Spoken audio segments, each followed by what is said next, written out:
knock, knock for Knickerbocker. Father Knickerbocker, on behalf of New York's famous Knickerbocker beer, welcomes you to The Steve Allen Show. With Eydie Gorme, Steve Lawrence, Bobby Byrne in his orchestra, and here is the star of our show, Steve Allen.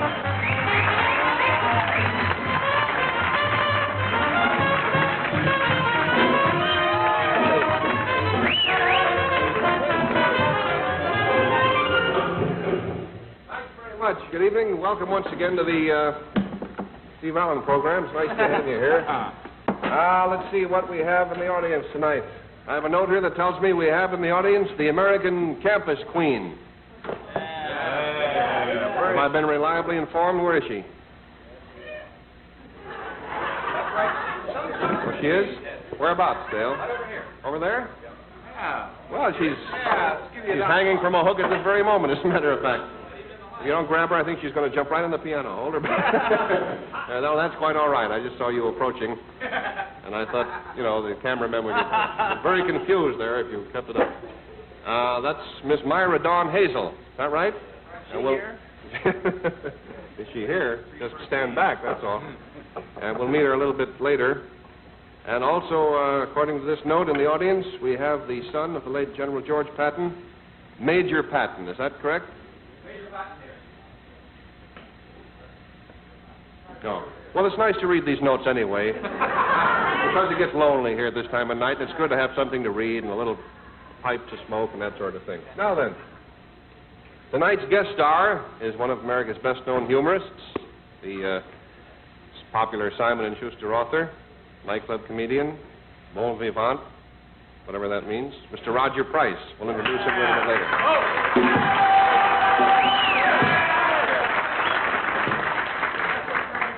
And you'll remember a week or so ago we raised the question as to what the heck is the purpose of the middle pedal on the piano.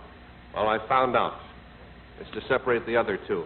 I guess that takes care of everything of importance we have to get at. And now to just give you about 2.5 minutes during which time you can decide whether you want to stick with us or catch the movie, we'll do a little song here.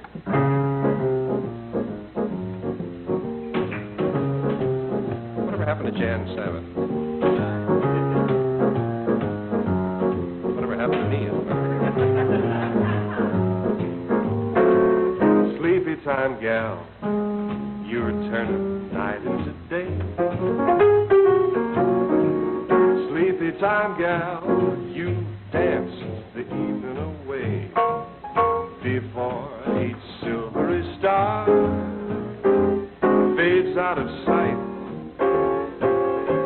please give me one little kiss, then let us whisper good night. It's getting late and dear, the pillow's waiting. Sleepy time, gal, when all your dancing is through. Sleepy time, gal, I'll find a cottage for you. You'll learn to cook and to sew. Once more, you'll love it, I know. When you're staying home, playing home, 8 o'clock, sleepy time, gal.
now we'll wander over to the home base and see what's going on there. Huh?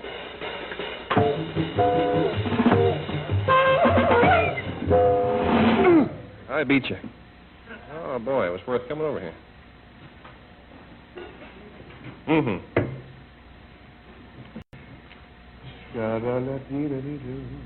Hey, when did they put these up? You know? How long have these things been here? They're supposed to be there every night? Oh, really? Guess I've been away. What's behind there?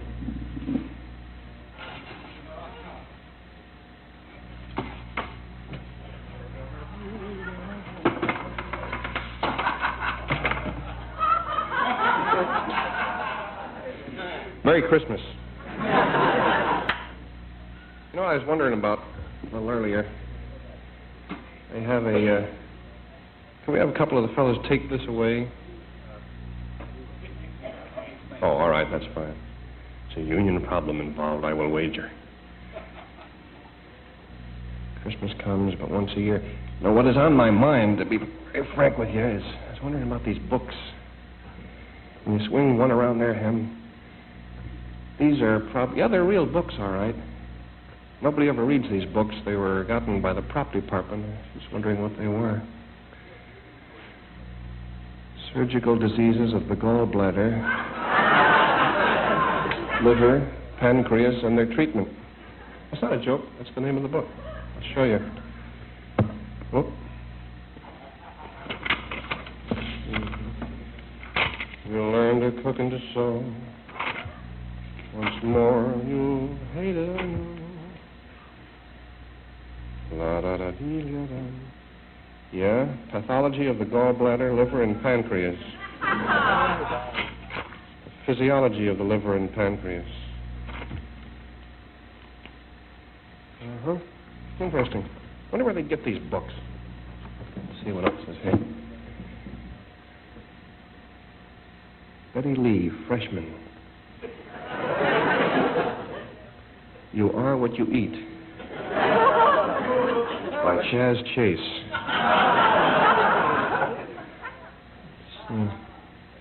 There's a lot of wonderful books here. After 1903, what? Here's one. Roll on, you Panama Canal. How about that? Tom Swift and his electric armpit. That amazing? I'm sorry I went over there. I was just curious, and you probably were, too. Now then. Mr. Byrne, if you please, and make it really exciting.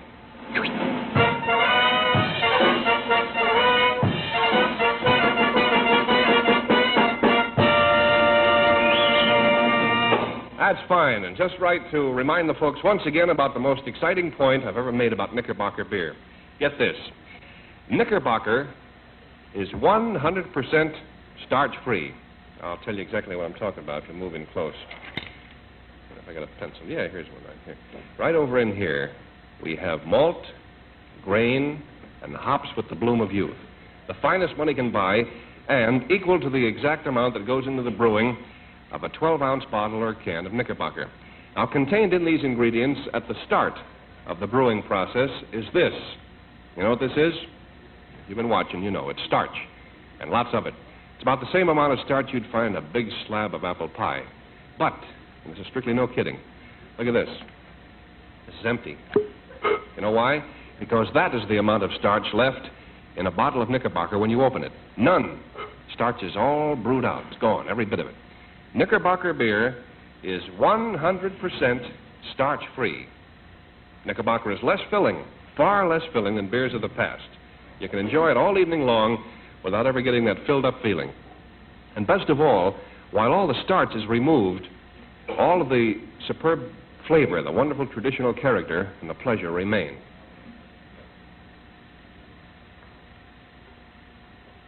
Man, that's really beer. So enjoy it in your homes tonight. If you have any on hand, enjoy it often.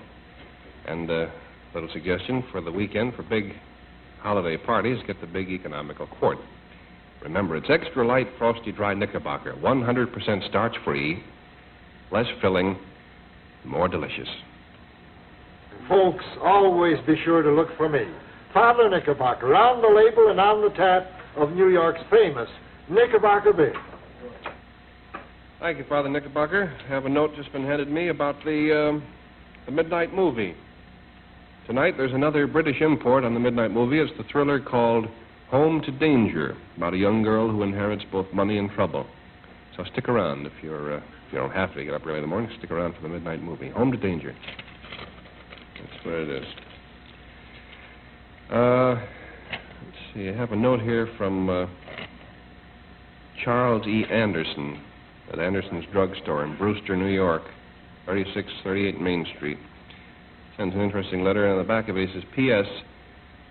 Who is the fellow that sits in the last seat up in the gallery with earphones on? Nobody knows. That's John Schaefer's ghost. No, actually, it varies from night to night. There are various fellas who work in the technical crew here. Who's on tonight? Does anybody know? I can't see up there. Mac? Mac is on tonight? Oh, boy, it's National Square Week. I'm always screaming, hello, Mac, and they're throwing my own line at me. Morty who? Morty Eaton? Stop eating, Morty. No wonder I can't hear you. Scared you to death. Now, Morty handles what we call the PA, which is simply the public address system. He makes sure that not only you folks at home can hear me, but the people in the studio can, who sometimes, I fear, outnumber you. Now then, that answers the question, and we'll show you Morty's picture when we get up there. In fact, we'll show you Morty. Morty's probably up there in the dark signing autographs right now. Let's see what I got scheduled here. Some musical entertainment, something real fine, too. It's a wonderful old song I think Frank Sinatra first made a hit out of it about 10 years or so ago. It's called All or Nothing at All. And we have a very dejected Steve Lawrence sitting at the little bar around the corner right now ready to do it for you. Here's Steve with All or Nothing at All.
Don't smile or I'll be lost beyond recall. The kiss in your eyes, the touch of your hand makes me weak. And my heart may grow dizzy and fall.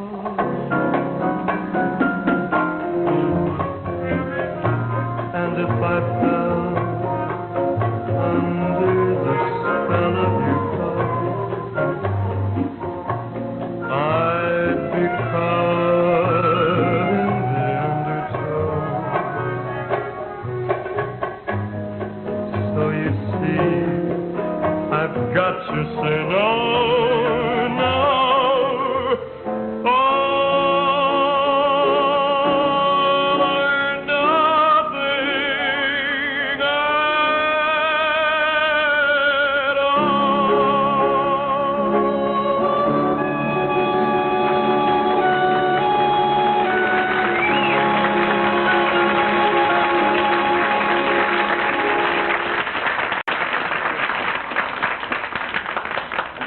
Steve Lawrence, Burt Lancaster of the Brill Building.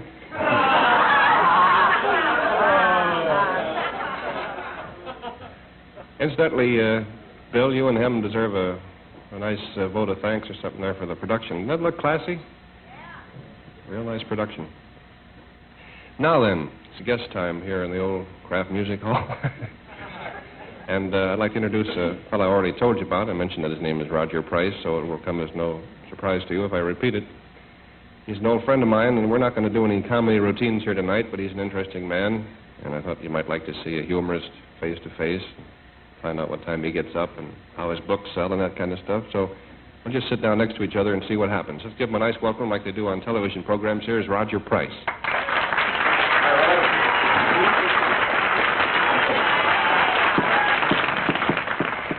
For those of you who are saying, Roger Price, I'll just point out, among other things, that Roger has a couple of very heavy-selling books on the market. One that is now in what printing, Roger? It's fifth printing now, Steve. Fifth? Mm-hmm. It's called In One Head and Out the Other. This is the paper-bound edition, published by Simon & Schuster, and you can get it in any of several editions in several forms at your neighborhood bookstore. Sometimes people who know that I'm interested in laughter, both personally and professionally, say, what do you read? What's funny these days, you know? Well, this is a very funny book. If you want to read a funny book, and I guarantee this will make you laugh out loud very often, read this book, In One Head and Out the Other. Roger, what's occupying most of your time, your thinking time lately? What new projects are you interested in? Well, I'm still trying to help people, you know, because we live in such an age of tension today. And I'm working on several things so people can relax. One thing, I got an 88-day piano course that anyone can do, and maybe you might be interested. 88-day piano course? Yeah, it's based on a pretty scientific principle. The first day you start down at the left-hand side of the piano, you know, yeah. And you take the note, and you play it all day, and in many different ways you can. Uh-huh. Next day, next note. Next day, the next note. And you go up to a black one. The next day, after 88 days, you learn how to play all the notes. I also got a 3-day method for playing the trumpet. And a 14-day method for playing the clarinet. Uh-huh. It's a clarinet player, I guess. He's the one. But I've been sitting at home, too, and I've been thinking up slogans to help people. Like I got a wonderful new slogan for drivers over the new year, you know. Uh-huh. The slogan is, drive recklessly. The person you run over can't possibly be you.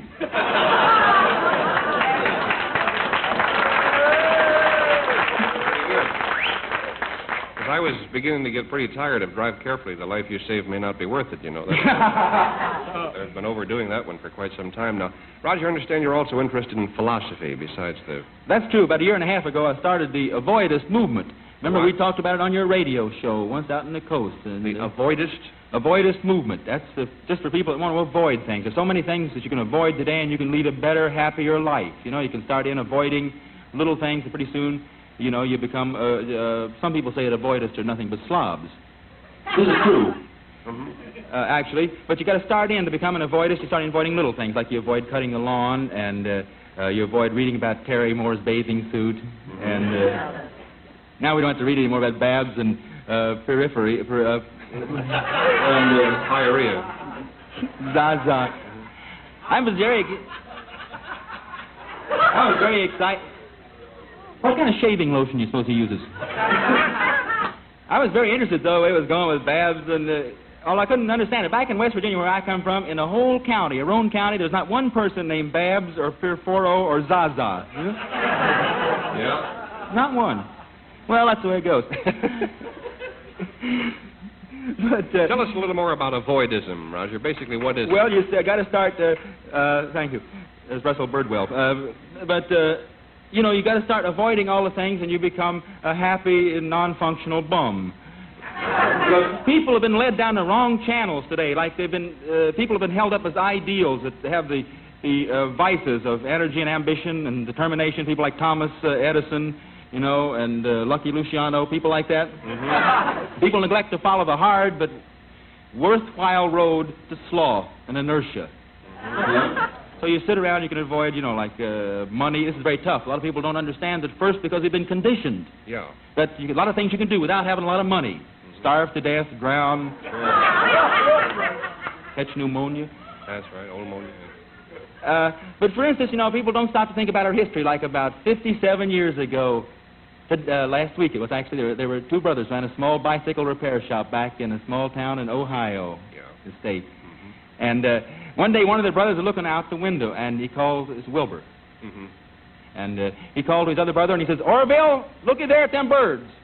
And he saw the birds soaring effortlessly and gracefully through the air. Mm-hmm. And Orville came over, and he says, yes, sir, looky there. And he looked at the birds, and a speculative gleam came in Orville's eye there, the beginnings of a dream. And 7 years later, those two brothers, Orville and Wilbur Hammerslip, were bankrupt. They wasted no time trying to invent the airplane, and if the Wright brothers did the same thing, we'd be a lot better off today. That's right. And so I think if people start avoiding stuff like that, we'll have a little peace and quiet for a change, Sure, any minute, as a matter of fact. What are you doing with your philosophy? What practical application are you making of it, Roger, in your own life? Well, I got an avoidance alarm clock I'm going to put on the market and sell. And so people hate to get up. When it goes off, it vibrates a piece of liver between two sponges. And there's a certain way you can do these things. You can learn. If you want to become an avoidist, you can start out and practice the basic positions of how to avoid things correctly. Like how to avoid reading, studying posts. Sort of like yoga positions? Yeah, Could you demonstrate a position or two? Give us a little room? Sure. You want to pull back just a little hem with the cameras? What would you like? This is actually what they call the basic position. This is for beginners. This is very suitable for not answering the telephone. Whoop. I see. Now, as I say, so you start out like this, and you keep practicing like this, and pretty soon you'll be ready for the advanced position, which is like this. What practical purpose does that serve, Roger, except to clean our floor? Well, you lay there like that for a while, and you can get together with your friends in a local avoidatorium. Pretty dirty studio. And you form a political inaction committee, and you lay around like that, and pretty soon you get a great lack of will. You get a loose upper lip, your chin gets down, and pretty soon you're all ready to become an avoidist, and you get the membership button, a chrome-plated phenobarbital pill. That's what I call a ball on the jack, all right. Are there any other positions you'd like to assume? I don't think so right now, Steve. This is a... Well, then we can sit down again and start all over. It was sort of fun. I thought it was, but I was mistaken. Roger has a new interest these days. He's put out another book for Simon & Schuster called Droodles. Naturally, I'm going to say now, what are droodles? Well, actually, these are droodles. There's another way we spell it, D-R-U-D-L-E-S. That's rude droodles. We can't do that. Actually, I'll be back. Sure. Droodles are little drawings that when somebody asks you what they are, and then you tell them they're sorry. They add. I see. In other words, it's better to exhibit than define, is that it? And actually, there's a sort of a classic one that maybe people know. If like if you're around at somebody's house and you go up to the hostess and get an ink and draw this on her back, like at a party, and you ask people what it is, and they don't know, and you say it's a bear climbing up the other side of a tree.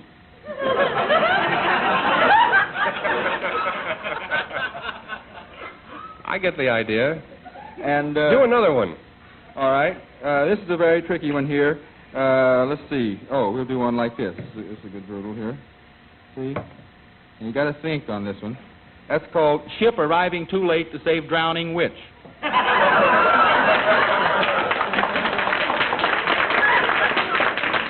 I borrow Makes your you stop Crayola? and think. Can I borrow your Crayola? I got an idea. That's all right. I'll make a thing here of my own. You can sing or something while I do this. If things look gray and things go wrong and you're upset, don't do nothing.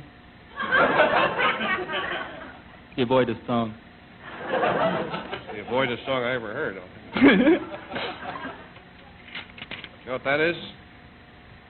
It's a long-playing record. No, it's an unbreakable record, as a matter. All righty. Well, what are you going to do? I don't know. Do another one. You got another blank hunk of paper there. This is a sort of a one here. That's called Timid Turtle. That's cute. That's a new one I just made up out of my own head. Sure, and you got enough left over to make a cedar chest up there. Oh, that's wonderful, Roger. I'll tell you what you do. You get down to your bookstore in the morning and tell them Freddie Robbins sent you in and ask for a copy of Droodles. And there's just thousands of these little things there. So actually, this could start a craze, couldn't it, Roger? Yeah, it sold about 30,000 the first week, and she's going like wildfire. Sure, about out of breath or anything like that. People should make up some new things like that, selling like hotcakes. Yeah. You know, it's something I've often wondered about, come to think of it. Why people say when he came back from Florida, he was brown as a berry. I've never seen a brown berry, have you? No. He's brown as... I get trapped sometimes. He's brown as a mongoose is a good word to throw in anytime. I'd never looked at it in just that way. But I begin to see what you mean. Another thing that always confused me is when people say it's sweet as a nut. There are no sweet nuts that I've ever come into contact with. Who say that? The brown berries. I don't know. Haven't you ever... Isn't that... Maybe it's just in my own family. People just say, it's sweet as a nut. Come to think of it, it does sound pretty weird. Yeah, no, we never said that back home. Yeah. Well, on this avoidus note, Roger? You let that a rope. Is there any message you'd like to leave us with? Well, perhaps just for the avoidus slogan for the people, the good workers that are out there not doing nothing. Mm-hmm. Actually, I'd like to have them remember the slogan, which is, remember, no matter what happens, don't... Thank you very much, Roger Price.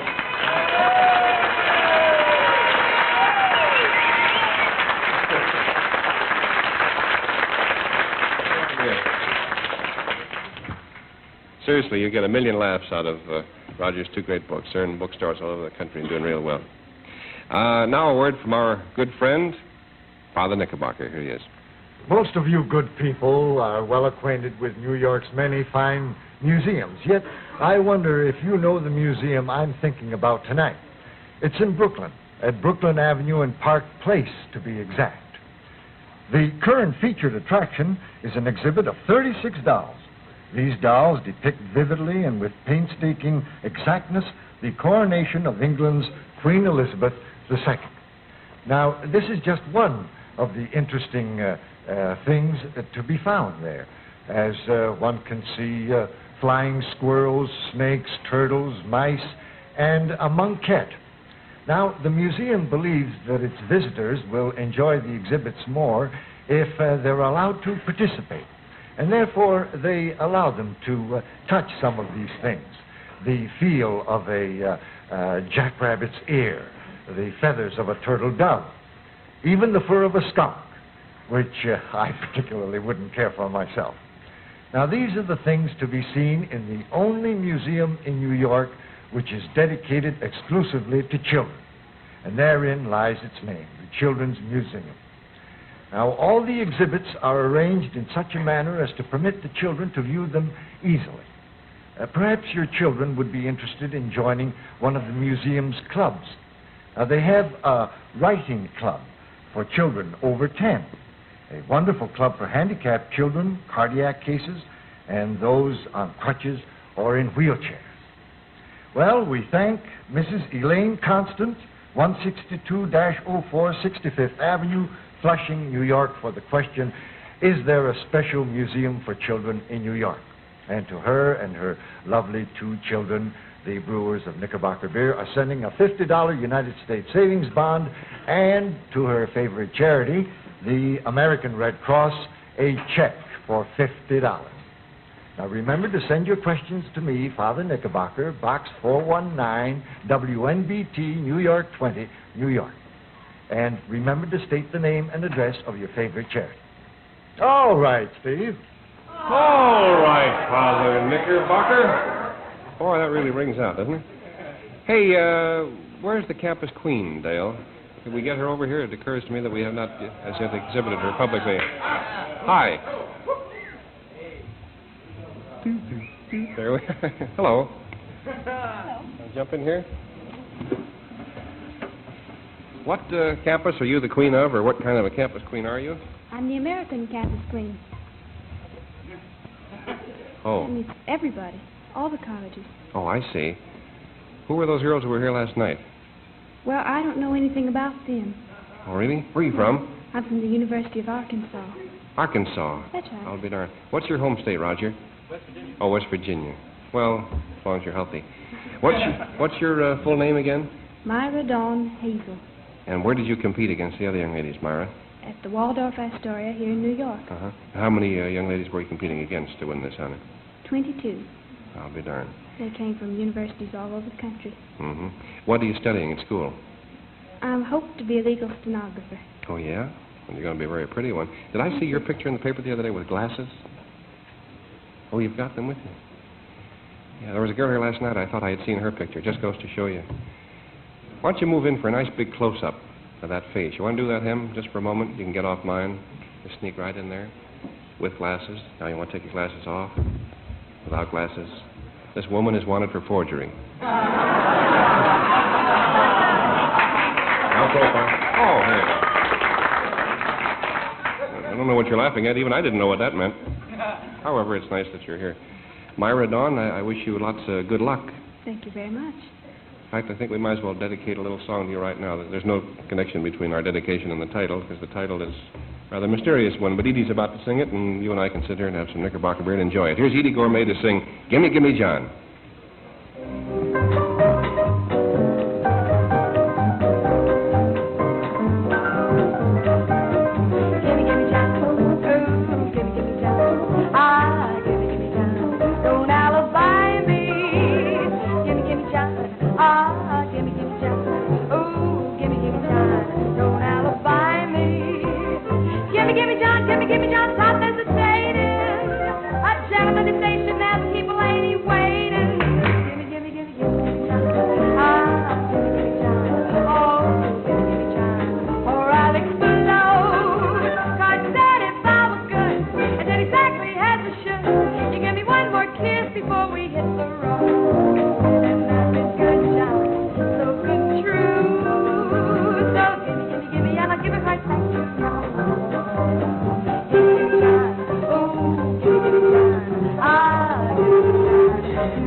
That's cute, Eydie. That's Eydie Gorme's current best-selling record, incidentally. Gimme John, on the Coral label. Here's a young lady. Did you just take your glasses off? The girl downstairs just put hers on. What's your name? Ellen Schwartz. What do you do, Ellen? I go to school. What are you studying? Everything. The young lady on your right got hysterical because you said you were going to school. Who is she? Jessica Walker. Well, one of you is a ventriloquist, I see. What do you do, Jessica? Well, I go to school, too. What are you studying? Work. I'll start all over again. I'd like you to meet Jessica Walters. What do you want to be when you get out of school? Actress. Yeah? Who's your favorite actress? Leslie Caron. He's very good. That's right. Who's the young lady on your right? I don't know her. She looks like a bad actor to me, watching. No, I'm just kidding. Who are you, by the way, in case your husband is watching or something? Jackie Scott. What do you do, Jackie? I'm a dance teacher. Yeah? Where do you teach? Fake, New Jersey. You have your own studio? Yes, I do. We may strike oil any minute. What's the name of it? Well, it's under my name. I can't see under there. You call it the Jackie's Joint, is it, or what? Jackie's Dance Studio? Right. In Fake, right over Woolworth's. 10 cents a dance. That's a nice arrangement. And who's the lady on your right? My mother. Oops, I'm sorry. I've just broken this girl's whole skull. Wow, at the back of the elbow. Would you like some beer? Oh, you're too young. I forgot. Well, I'll say a few words anyway for a moment or two. You know, tomorrow a good many of you folks will probably be dropping into a tavern or restaurant with friends for a glass or two of beer to toast the new year. When you do, be sure to do this. If you can find a microphone. If not, use the bar. Knock for Knickerbocker beer because you're getting, in Knickerbocker, the beer that's 100% starch-free. And believe me, that is today's biggest and best beer news. There is absolutely no starch in Knickerbocker. None. Not one speck. Knickerbocker's less filling. Far less filling than beers of the past. It's the modern, low-calorie beer that you can enjoy glass after glass without ever getting that filled-up feeling. You see, in the world's finest ingredients, malt, grain, and hops, that go into the making of, say, a 12-ounce bottle of Knickerbocker, there's as much starch as you'd find in a large slab of pie. And while Knickerbocker removes all the starch, at the same time, it keeps in all the things that make Knickerbocker the best-tasting beer you can buy. Man, that's beer. It really is.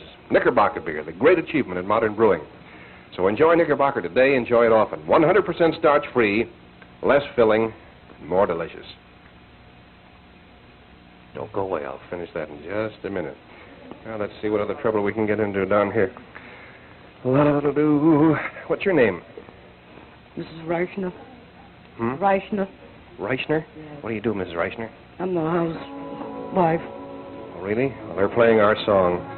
This girl is going to kill herself. All right, wave to your husband. Here, you'll find her right over here in front of my head. What's your name? Rusty. Well, you can dry off after the show. Now then, Eydie and your Ann Fogarty Bird, and here he is, Burt Lancaster. It's time to get off the air because there's a program coming through, and we're going to get hit right in the head if we don't get out of here. But it's been nice having you with us. You folks are a wonderful audience. Give yourselves a big hand. Have a good night's sleep. We'll see you tomorrow at the same time. Night. Good night. See you tomorrow night. And folks, always be sure to look for me, Father Knickerbocker, on the label and on the tap of New York's famous Knickerbocker beer.